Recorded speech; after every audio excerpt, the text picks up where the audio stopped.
Bonjour tout le monde, je m'appelle Winnie Bernard et je serai la conférencière aujourd'hui pour l'atelier qui porte sur l'avenir de la collaboration en milieu de travail. J'espère que votre journée se passe super bien, que vous êtes au chaud dans cette journée du mois de février en plein hiver ici au Canada. Un peu à propos de moi, je suis un membre du comité aviseur de Staples Canada et je suis la personne qui se penche sur la question de la technologie en ce qui a trait avec l'avenir du travail, bien sûr. Je suis une animatrice modératrice et je suis aussi la fondatrice du camp numérique pour les jeunes qui s'appelle Créateur Z.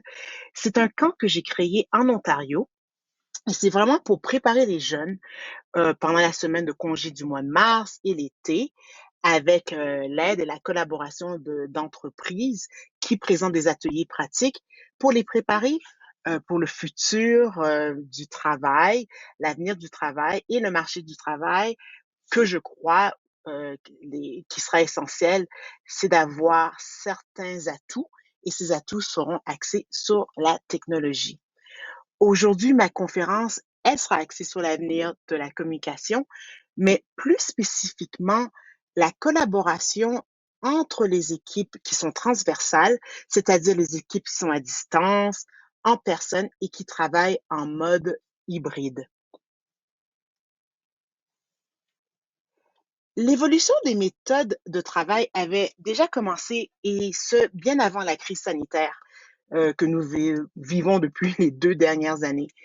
Ce que la pandémie de COVID-19, c'est ce qu'elle a fait. Elle a simplement accéléré le processus et la plupart des entreprises n'étaient pas préparées.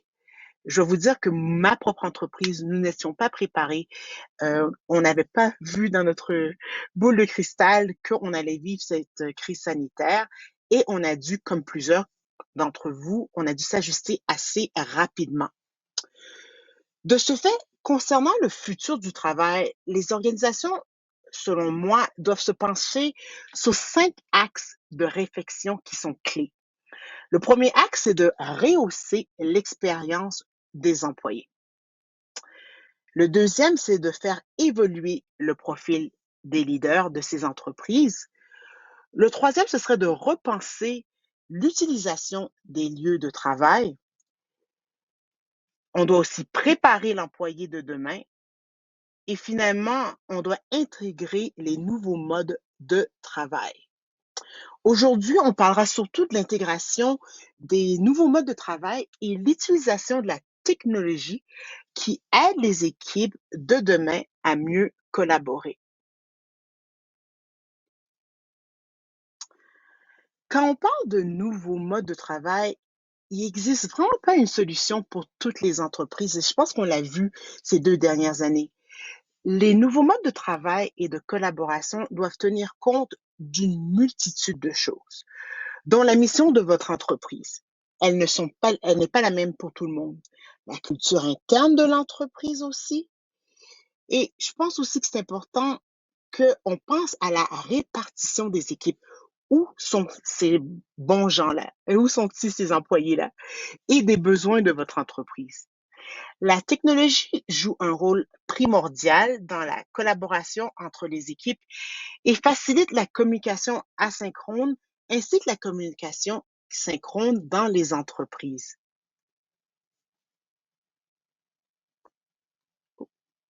Oh, voilà. On se rappelle tous des rencontres d'équipes avant et même la configuration des espaces de travail qui, soi-disant, étaient conçus pour inciter la collaboration entre les membres des diverses équipes. On se rappelle tous qu'il y avait des espaces ouverts et seulement les cadres, d'habitude, avaient leur bureau qui était fermé. Et ces configurations-là donnaient quand même un sentiment d'appartenance à l'entreprise. Il y avait de la convivialité. Les rencontres en personne donnaient la place à chaque personnalité. Les gens étaient eux-mêmes. Puis les rencontres en personne permettaient aussi aux participants d'être plus à l'aise un envers l'autre. La socialisation Aussi, un aspect super important du travail se fait en personne. Et les liens étaient développés avec nos collègues et facilitaient les collaborations et le travail de groupe et entre équipes en milieu de travail.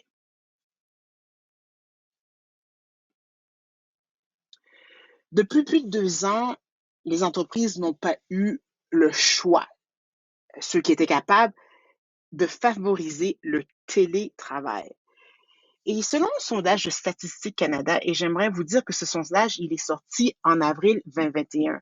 Et beaucoup de choses ont changé depuis avril 2021, aujourd'hui en 2022. 90% des gens dans ce temps-là disaient que des télétravailleurs considéraient qu'ils étaient aussi productifs en travaillant de la maison comparativement à leur lieu de travail habituel. Et moi, je suis convaincue que cette statistique, elle a changé depuis 2021 parce qu'on a été confinés plusieurs fois depuis avril 2021 et la ligne entre le travail et la vie à la maison, elle a été très difficile, surtout pour ceux avec des jeunes familles et des familles. Les gens travaillent beaucoup plus qu'ils travaillaient parce qu'ils sont à la maison, ils répondent aux messages, etc., etc. Dans ce temps-là, 58% des répondants ont affirmé faire plus ou moins la même quantité de travail et 32% des participants déterminent en faire plus. Et moi, je dirais que ce 32%, il a probablement passé à un 50 ou 60%. Même si ces données de 2021 semblent formidables pour certains, le bureau physique doit continuer d'exister. Il devrait lui aussi évoluer dans une configuration nouvelle pour favoriser des usages précis auprès des équipes transversales. La configuration des salles physiques de conférence ainsi que l'espace physique des équipes sera crucial pour maximiser le sentiment d'appartenance à l'entreprise, favoriser la collaboration efficace entre les membres des équipes aussi. La solution qui est favorisée, bien sûr, par les entreprises est un entre-deux qui est le mode hybride.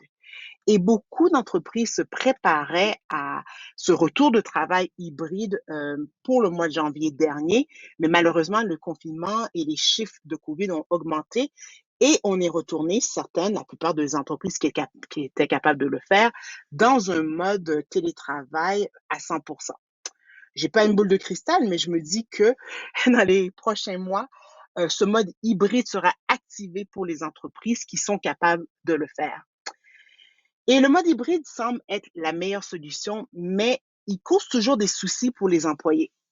Selon le centre de recherche ClickShare, 71% des employés ont toujours des difficultés avec les rencontres qui sont en mode hybride.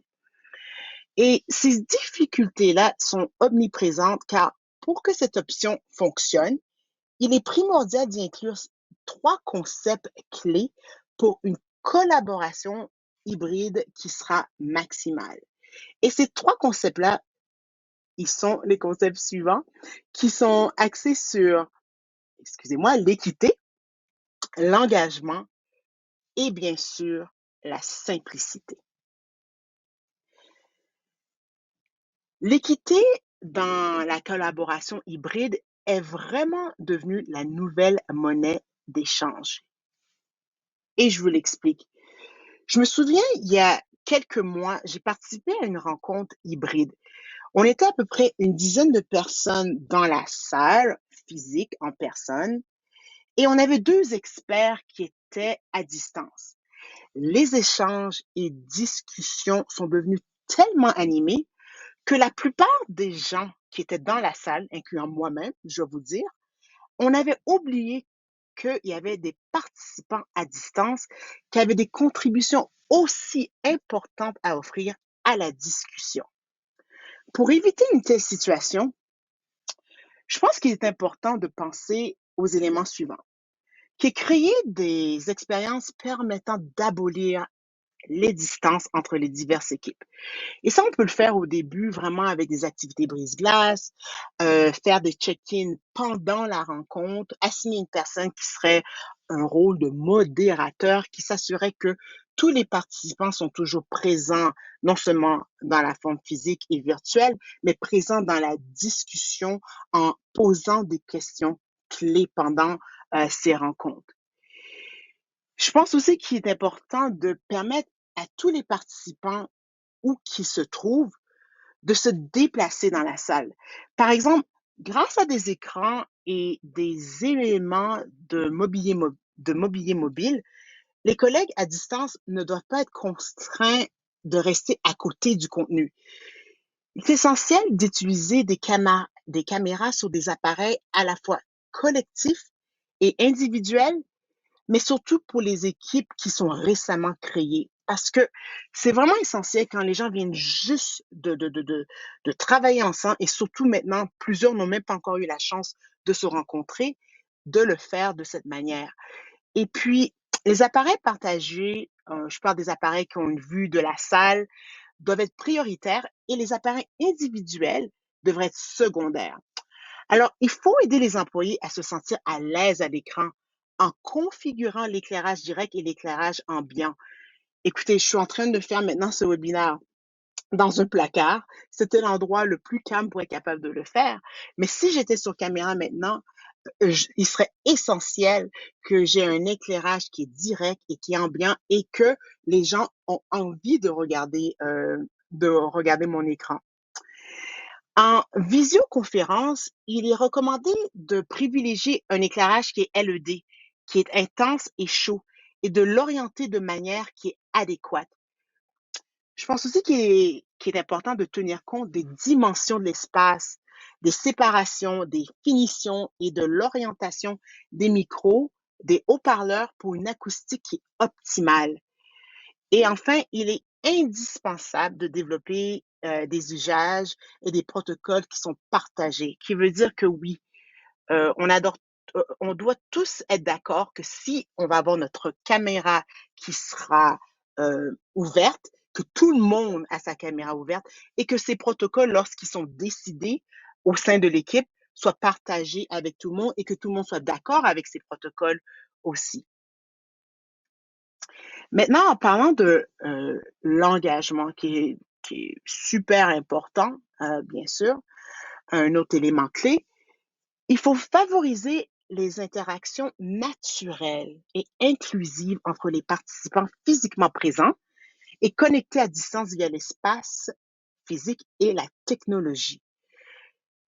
C'est important de garantir une participation équitable grâce à une utilisation adéquate des contenus numériques et analogiques pour tout le monde. Certaines plateformes, par exemple, logiciels ou de technologie intégrée, permettent d'avoir recours à plusieurs écrans et donc afficher séparément les participants et les contenus. Et ça améliore beaucoup l'expérience des membres distribués de l'équipe, les gens qui sont partout. Il est aussi important de paramétrer correctement le champ de la caméra. Je recommande 90 ou 120 degrés, etc. De s'assurer que les individus et les contenus peuvent être vus par tous les participants qui sont à distance. Parce que s'ils ne sont pas capables de voir les contenus, ils seront désengagés en termes de la rencontre. Les caméras de visioconférence basées sur l'intelligence artificielle offrent une vision grand angle et permettent de présenter les contenus analogiques virtuellement. Aussi, certains outils de création de contenu, par exemple les tableaux blancs numériques ou les espaces de travail virtuels tels que Mural, offrent un accès équitable aux informations numériques et analogiques et favorisent différents modes de collaboration. La simplicité, l'élément pour moi qui est le plus important. Il faut faciliter les transitions entre les interfaces, les affichages et aussi les expériences. Ça doit être facile pour tous les participants. Les appareils partagés doivent pouvoir être connectés sans difficulté aux appareils individuels afin que les individus puissent interagir avec ces deux types d'outils si nécessaire. Un autre truc qui est impératif, c'est d'offrir à tous les participants, où qu'ils se trouvent, une vue dégagée sur les individus et sur le contenu. En favorisant le mouvement, le mobilier flexible ou les appareils mobiles permettent d'offrir une visibilité optimale à tous les stades de la rencontre. Les outils technologiques doivent être complémentaires et compatibles avec un large éventail d'appareils et de solutions logicielles. Maintenant, même si votre entreprise favorise une plateforme particulière, par exemple Zoom ou Teams, les employés entretenant des relations avec des partenaires externes, ils doivent avoir accès à d'autres outils pour être capables d'être compatibles avec leurs partenaires. Maintenant, moi, je pense que c'est un avenir qui est assez promoteur. La collaboration hybride, elle n'a pas fini d'évoluer. Par exemple, Staples Canada développe actuellement un nouveau système de vidéoconférence qui va aider les équipes qui travaillent en mode hybride. Ils sont en train de travailler là-dessus actuellement. J'ai pas plus de détails que ça, mais je sais que ce sera quelque chose assez révolutionnaire. Microsoft Teams vient de lancer une nouvelle fonctionnalité et cette fonctionnalité, elle détecte de proximité basée sur des capteurs Bluetooth grâce à laquelle les utilisateurs peuvent identifier les salles disponibles dans leurs environnements immédiats et rejoindre une réunion en mode sans contact, qui est vraiment, vraiment super. En plus, Microsoft a récemment déployé Coordinated Meetings qui permet de configurer les caméras, les haut-parleurs, les micros sur plusieurs appareils Teams Rooms ou Surface Hub au sein d'un même espace. Alors, si un espace est doté d'une technologie d'auto-réservation, il est possible de réserver une salle et de rejoindre une réunion sans toucher le moindre bouton. S'agissant des innovations futures, les ingénieurs de Microsoft envisagent de créer des avatars virtuels pour les participants à distance et de transformer les murs en écrans d'ordinateur. Maintenant, chez Zoom, ils se tournent également vers l'avenir et ils veulent offrir aux utilisateurs et aux clients les outils dont ils auront besoin pour tirer leur épingle du jeu dans le monde de demain. La société prévoit créer des nouvelles commandes vocales pour le système Zoom Rooms et de proposer un affichage des participants en mode galerie et d'améliorer la fonctionnalité de tableau blanc afin de faciliter l'idéation en dehors des rencontres qui ont été planifiées. Selon Zoom, ces nouvelles fonctionnalités vont garantir une présence qui sera équitable à tous les membres de l'équipe sur place comme à distance.